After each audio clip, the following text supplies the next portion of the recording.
നമസ്കാരം. മധ്യപൂർവേഷ്യയിൽ വീണ്ടും യുദ്ധമേഘങ്ങൾ ഉരുണ്ടുകൂടുന്നതിന്റെ സൂചനകൾ നൽകി അമേരിക്കൻ സൈനിക നീക്കങ്ങൾ. US നേവിയുടെ ഡ്രോണുകളും മറ്റും ഗൾഫ് ഓഫ് ഒമാനിലൂടെ സഞ്ചരിച്ചെന്ന റിപ്പോർട്ടുകൾ ഇതിലേക്കാണ് വിരൽ ചൂണ്ടുന്നത്.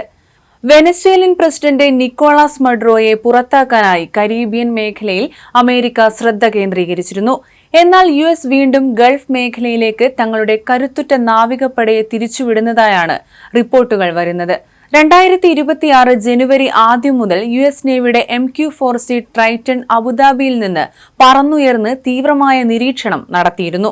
സാധാരണഗതിയിൽ സൈനിക നീക്കങ്ങൾ അതീവ രഹസ്യമായി സൂക്ഷിക്കാറുണ്ടെങ്കിലും നിലവിലെ സംഘർഷഭരിതമായ സാഹചര്യത്തിൽ കോൾ സൈൻ മറച്ചുവെക്കാതെയുള്ള നീക്കം അമേരിക്ക നൽകുന്ന മുന്നറിയിപ്പായിരിക്കുമെന്നാണ് വിദഗ്ധർ വിലയിരുത്തുന്നത്. ഇറാന്റെ തന്ത്രപ്രധാനമായ മേഖലകൾക്ക് സമീപത്തുകൂടിയുള്ള ഈ പറക്കൽ വരാനിരിക്കുന്ന വലിയ സൈനിക നീക്കത്തിന്റെ മുന്നോടിയാണോ എന്ന ആശങ്കയും ഉയരുന്നുണ്ട്. ഇതിനിടെ ഇറാനിലെ സ്ഥിതിഗതികൾ കലുഷിതമായി തുടരുന്നതിനിടെ ഖത്തറിലെ വ്യോമതാവളത്തിൽ US സൈനിക നീക്കങ്ങൾ വർദ്ധിപ്പിച്ചതായും റിപ്പോർട്ടുകളുണ്ട്. യുഎസിന്റെ ഖത്തറിലെ അൽ ഉദൈദ് വ്യോമതാവളം കേന്ദ്രീകരിച്ച് യുദ്ധവിമാനങ്ങളുടെ സാന്നിധ്യമടക്കം വർദ്ധിച്ചതായാണ് പുറത്തുവരുന്ന റിപ്പോർട്ടുകൾ. ഇറാനിൽ നിന്ന് 200-300 കിലോമീറ്റർ അകലെയായി സ്ഥിതി ചെയ്യുന്ന യുഎസിന്റെ ഏറ്റവും വലിയ സൈനിക താവളങ്ങളിൽ ഒന്നാണ് അൽ ഉദൈദ്. ഞായറാഴ്ച രാത്രി B-52 ബോംബർ വിമാനങ്ങളടക്കം അൽ ഉദൈദ് വ്യോമതാവളത്തിൽ നിന്ന് പറന്നുയർന്നതായി ഇസ്രയേലി മാധ്യമങ്ങളെ ഉദ്ധരിച്ച് ദേശീയ മാധ്യമങ്ങൾ റിപ്പോർട്ട് ചെയ്യുന്നു. ഇറാൻ വിഷയത്തിൽ നയതന്ത്ര മാർഗത്തിലൂടെയുള്ള പരിഹാര മാർഗങ്ങൾ തേടുമെന്ന് US ആവർത്തിച്ചു പറയുമ്പോഴും ഇതിനൊപ്പം സൈന്യത്തെ പൂർണ്ണ സജ്ജമാക്കുന്ന നടപടിയും തുടരുകയാണെന്നാണ് വിലയിരുത്തൽ. ഇറാനിലെ നിലവിലെ സാഹചര്യത്തിൽ തങ്ങളുടെ പൗരന്മാർ ഉടൻ രാജ്യം വിടണമെന്നും US നിർദ്ദേശം നൽകിയിട്ടുണ്ട്. 10,000-ലേറെ US സൈനികരാണ് അൽ ഉദൈദ് വ്യോമതാവളത്തിലുള്ളത്. കഴിഞ്ഞ വർഷം ജൂണിൽ ഈ വ്യോമതാവളം ലക്ഷ്യമിട്ട് ഇറാൻ ആക്രമണം നടത്തിയിരുന്നു.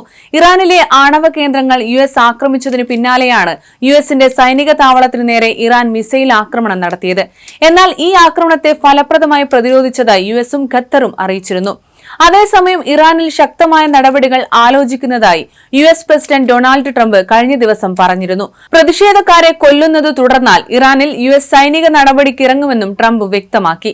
ജനങ്ങൾക്ക് നേരെ ഇറാൻ ഭരണകൂടം കർശന നടപടികളാണ് സ്വീകരിക്കുന്നത്.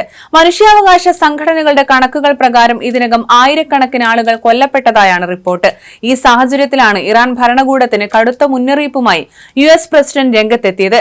സഹായം വരുന്നുണ്ട് എന്നാണ് പ്രക്ഷോഭകാരികൾക്ക് ട്രംപ് നൽകിയ സന്ദേശം.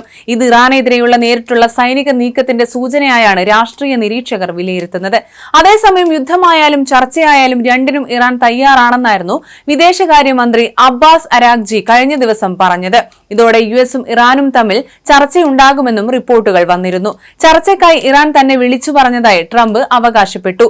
അവരുമായി ഉടൻ US കൂടിക്കാഴ്ച നടത്തുമെന്നും എന്നാൽ കൂടിക്കാഴ്ചയ്ക്ക് മുൻപായി ഇറാനിൽ എന്ത് സംഭവിക്കുന്നതനുസരിച്ച് പ്രതികരിക്കുമെന്നും ട്രംപ് പറഞ്ഞിരുന്നു.